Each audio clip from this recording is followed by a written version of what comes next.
All, my name is Aditya Patil. My roll number is 2401405. I am from Section F. So, today I'll be talking on the topic of India's rising fiscal deficit and public debt. India, as one of the fastest growing economies in the world, has ambitious plans for infrastructure, social welfare, and economic development. However, these aspirations come at a cost. Rising government expenditure often outstrips revenue, leading to high fiscal deficit and growing public debt. A fiscal deficit occurs when a government's total expenditure exceeds its revenue, excluding its borrowings. While some level of borrowing is normal for economic growth, excessive deficits can lead to inflation, high interest payments, and economic instability.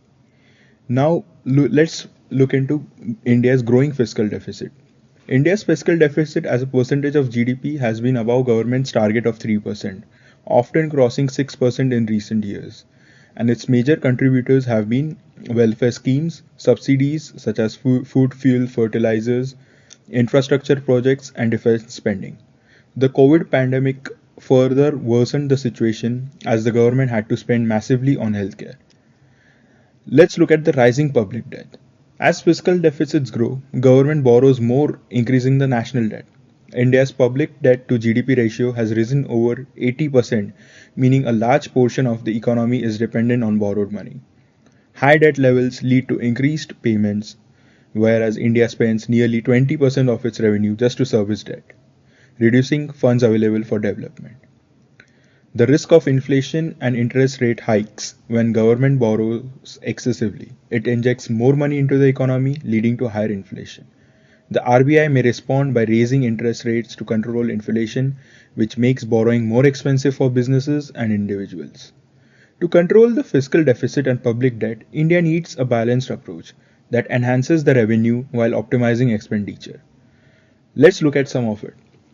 Increasing tax revenues, implementing better tax compliance measures to prevent tax evasion, and expanding the tax base by bringing more people and businesses into formal economy will strengthen the Indian economy.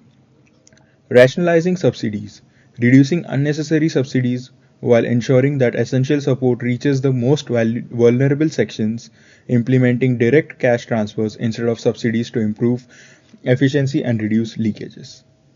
Enhancing private public partnerships, encouraging private sector investment in infrastructure projects to reduce the burden on government spending, promoting FDI in critical sectors to drive growth without excessive public borrowing can be a good policy.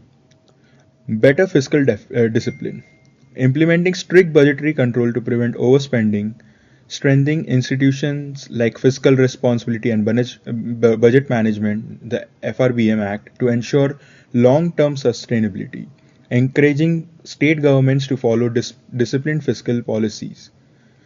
Now, let's look at some barriers to implementation. While these measures, which I told out right now, sound promising, several challenges hinder their implementation. First one would be political resistance.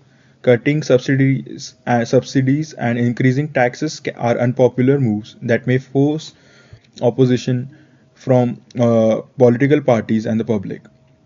Governments often overspend during election years to fulfill promises, further increasing the deficit. Next, the economic slowdowns. If economic growth slows down, tax revenues decline, making it harder to reduce deficit without cutting essential spending. And high debt dependency. India's public debt is largely financed through domestic borrowings, which means interest payments remain within the economy. However, increasing reliance on foreign borrowing could expose India to external economic shocks. In conclusion, India's fiscal deficit and public debt are pressing concerns that need careful management. While borrowing is necessary for growth, excessive reliance on debt can create long-term economic instability.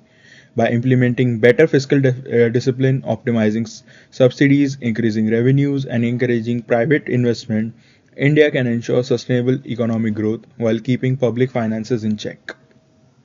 Thank you.